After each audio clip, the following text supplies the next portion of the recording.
Okay, let's go.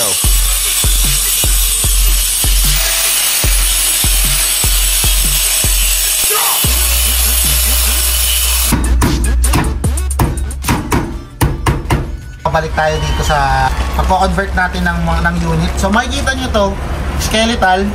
So ito yung tinanggal natin doon sa unit na kino-convert nila Kuya Jerry. Aircon. Himay na himay. Ito yung aircon niya. So, blower to eh. Oo, yan. Himay na himay yan mga ka-trackers. Yung condenser niya, himay na himay yan. Kumbaga, ano to, good condition to. Pero checkin pa rin to.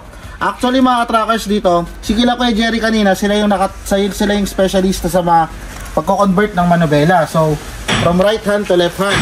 So, may electrical tayo, napagtapos na yung electrical. Pag susunod, yung aircon specialist, aircon technician natin. Sila naman yung maghahawak nito, yung mag-aayos niyan.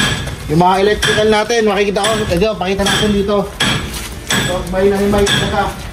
Ito yan, mga electrical natin. Oh, bali itong mga to, so iba naman ang gagawa dito, mga electrician natin. So, ito naman trabaho nila. So, may ingat din nung tinatrabaho dahil sensitive ang mga wirings nito, may mga sensor yan. So, alam nila yan. So, may mga tao tayo dyan na espesyalista na sila nakatoka niyan after i-convert. Sila na naman ang susunod dyan magtrabaho. Hindi basta-basta kino-convert din ng electrical to, dahil may tatamaan talaga mga module, mga relay. Modelo na yan, pare. Modelo na yung mga unit natin. Siyempre, may mga computerized yung iba dyan. So, may specialista tayo para dyan. So, pero mo pareho, gaano nila hinimay yan? Hihimay-himay na may electrician natin yan. Mapapansin nyo, kayo na lang mag-compare sa mga unit namin sa nakikita nyo sa iba, yung mga nagka-canvas dyan, sa mga ibang mga dealers, mga ibang importers, kung nakiikot na kayo sa buong Pilipinas, sa mga nagtitinda ng mga truck. Yan. Kayo na lang maghumusga. So, sinasabi na lang namin sa inyo kung ano yung pinapakita na lang namin sa inyo kung paano kami mag-ano ng ng mga truck. Mag-recon, ganyan. Paano kami magparating ng mga truck. So, sa amin naman, yung sa presyo, so, reasonable naman yan. So, nakikita nyo naman kung paano dumating from Japan dito. So, kumbaga, hindi ka natalo. Kumbaga, masusulit mo yung truck mo. Kung gusto mong pang matagalan na truck, wala kang magiging problema, dire-diretso yung negosyo mo, yung income mo, alam mo na kung saan ka pupunta, di ba, Carlo? Dito yan kasi pinapakita namin sa inyo, isa-isa, gaano de kalidad ang mga truck na mga binibenta natin, Tama yan. So, yan, kumbaga, kayo na umusga, kumbaga, kung gusto niyo na, marami naman dyan mura, swak sa budget, pero sa quality na lang, yun ang panlalaban namin sa inyo. Quality. Ayan. Sabi ng iba, ba't sa iba ganito? Bakit yan? Kasi di natin yung kasi yun. Kumbaga, bibili, pero ikaw na bahala magpagawa. So, hindi mo alam kung itumatakbo yan. Siyempre, gagamitin mo sa negosyo yan. Ay, mura ko nabili ito. Gagamitin mo sa negosyo, tumatakbo. Ang sa kaligitnaan ng biyahe mo, nagkaroon ng problema. So, ikaw na bahala magpapagawa. So, yun. Dito, kaagapay mo, yan lagi sinasabi ni Boss Jay. Kaagapay mo. May babalikan ka. Paglugo. Tsaka may babalikan ka. Nakita mo kung gaano kalaki yung planta, kung gaano karaming unit ang dumarating sa amin dito. So, ikaw na lang magsasawang mamili. Ito nga, yung mga sa pag-convert nga natin. Kita mo, may mga sample nga si sample mo. Yung mga ano mo. Mga brake fluid yan. Yung sa brake fluid, kung paano mga diskarte nila. Yan. Ito. Dati kasi dito to. Ngayon kasi ililipat na naman dito sa kaliwa. Dito. Bubutasan mo na siya. Hihinang mo, ipuksan mo ulit. Nakaganyan naman doon. Sa iba, boss, pag yung mga yung sa mga yung hindi masyado sa conversion, paano ginagawa lang nila dyan? Pari, walang pulo. Yung kumbaga yung tibay. Detalyado. Detalyado yung. Kasi nakaipuksin na to kahit paano yun mo. Brand nyo yan. Ito. Pakita mo. Yung dashboard ng 10-wheeler. Yan, mga trackers, nakikita nyo naman, talagang chine-check lahat. Ito yung sa dashboard ng 10-wheeler. Ito. Papalitan natin yan ng bakay. Asa na? Yan. Pala ito. Ito. Ito, yan. Brand nyo to, mga trackers. Brand nyo, plastic pa, oh. Yan yung ilalagay natin dyan. O, sa iba, katay. Sa iba, katay, dikit, dinidikit lang, di ba? Hinihila niya, hinihila ng hanger. Okay po, ano kaya Jerry? Or epox yung ilalim mo. Ayan ha. Alam na nila yan, yung pasikot-sikot. So, hindi kami gumagawa ng kwento or nag-iimbento. So, Ano, makita ko na pagkasao. kahit sa mga kliyente, kahit sa mga customer namin na nakausap personal. So, yung may mga truck na sila, mga nakuha nilang truck sa iba, sa matagal na negosyo nila. So, kinikwento rin nila sa amin kung ano nangyayari sa unit nila after ng ilang buwan. So, yun. Doon na lang kami nagbe-base na talaga yung quality talaga, yun na yung magpapalaki namin sa inyo. Dito lang sa Golden Kwento. Diba pare? Tama yan. Papakita sa inyo yung mga tirada nila. Kuya, no? George. Kuya George. Ito si Kuya George, ito may tirada niyan. Kailangan, nakasetting yan lang. Ayan, pakita mo. Sige nga, Kuya Jerry, pakiano mo. Hindi, makikita. Ikaw ano wala yung isisetting yan dyan, lahat o ringanan. Oo. Oo. Bago yan, tatanggalin. Oo, nakasetting na. Kasi pag hindi mo isetting yan, di simulat sa alpakan, mga bracket. Magbago Ubad na na yun. ubad yan, mga trackers. So, yung sibig, gagawa pa yung bagong ano. Yan. Yan ba? Bagong Ayan, bracket. ito, ayan. Oo, yan. Yan, tibayan mo na yan. Yan. Saka dito sa labas, mapapansin mo, yung mga... Yan, ispat lang kasi Yung mga masusunog to eh. wire Pag tanggal yan, colloid na yan. Hindi katulad sa iba, wala. Wala, ispat din, ipoxy lang iba. Inepoxy lang, ano? Yan, brand new naman talaga yung mga dashboard dito. Oo.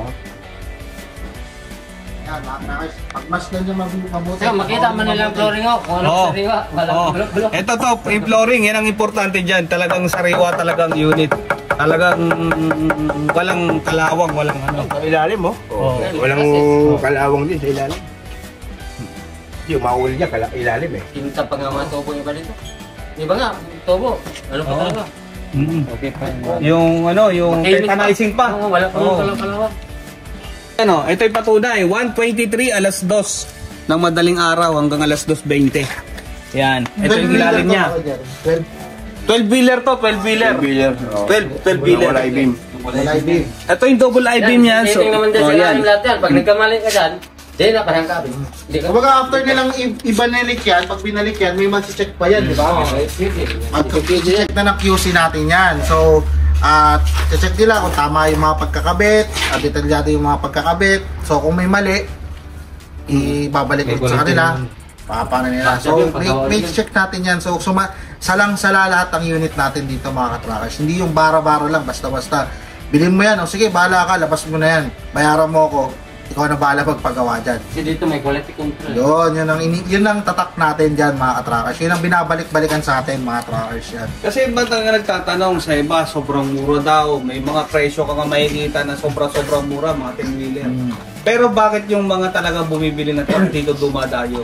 Dito bumibili sa atin. Kasi nga dahil Nadala sa yung quality. iba doon eh. O yun. Nadala ngayon kasi sabi nila sa doon. Hindi, totoo yan. Mga nakausap natin na kliyente na bulok. Yung iba daw, napabili. kalawang, ipoksihan lang. Mga ilang buwan lang, lumatawag na sa atin. Taga- Ang problema tama. na agad. So, ibig sabihin, dito talaga is complete built unit. Ayun ang hinahanap ng unang-unang hinahanap ng mga katrackers natin, di ba? Buo siya. Yung iba nasa Ross Boulevard. Naputol yung ulo eh. Yung iba ng bulok sa asin, pinaglalantiro lang. Ay, dito yun, napapanood yun mga trackers, yung mga napapalitan. Napuputol yung chassis, yung sa ulo. Yun na lang, hindi ko na lang. Dito kasi guys, ang mga katracker, pag tinignan mo yung chassis, original siya. So, pag bibilihin mo siya, makikita mo siya kung papaano. Tsaka pa lang natin siya ipupuli record. Kita nyo sa Valenzuela, lahat doon ng unit, pag tinignan mo, talagang as is pa. Pero na-convert na rito yung sa Subic. Tapos and then bago pa siya i-fully record. At least, nakita mo na yung itsura ng truck na sariwang-sariwa talaga. Yung iba kasi, pinakita. Kasi yung iba, pag nakita na pintura na, record na ito, may nire-repair na dyan. Oo, na-repair na. Huwag na makita nila. In short, sumasakay sa barko buo. Actually, makita ka, sariwa talaga.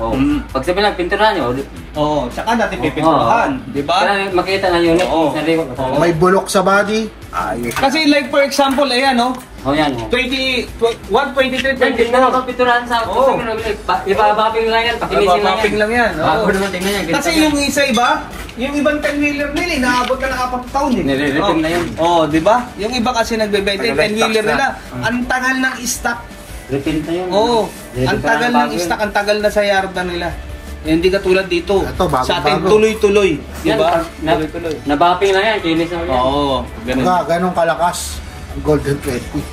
Diba? Mabilis lang ang unit natin. Mabilis lang ang unit natin. Ito, himay na himay, oh. Ano mo, labas na labas ang mga kaya yan. Di bara-bara yan. Ito, ang nakatoka na dito is yung mga electrical natin, yung mga technician natin. Yan, sila na bahala dyan. Para sa aircon, iba naman yung gumagawa ng aircon natin. Mga aircon specialist natin. So dito, veteranong-veterano lahat. Gamay na gamay lahat nila yan. So, yun, mga trackers, ikaw pre, mga may gusto pang Kanila, kaya kami nag-post na mga as-is unit pa lang para makita ninyo na yung mga bago dating natin, na makita nyo historically na ito pa, dumating, as-is pa to. So, mag-ano lang kayo, punta lang kayo sa page namin, makikita nyo sa mga nakakarampang mga post namin na as-is pa, tapos nakapos rin. Para may record din kami, maghanap ng mga ibang kliyente na ay, ano ba yung tsura nito? Kasi minsan bubunta sa history. Alam nila yung Venezuela, naka-polygon na. Papakita namin na ito yung dati. Baka yung history ng truck, alam nyo. Baka before and after, pag pull out natin, alam nyo naman kung gaano kaganda. Kaya kalabasan ng pagkilabas nyo na yung unit. Mamari.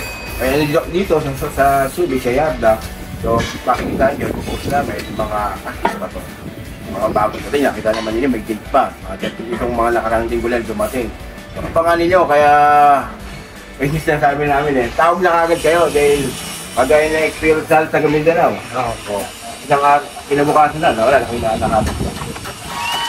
Ayan mga trackers. Salamat. Okay, let's go.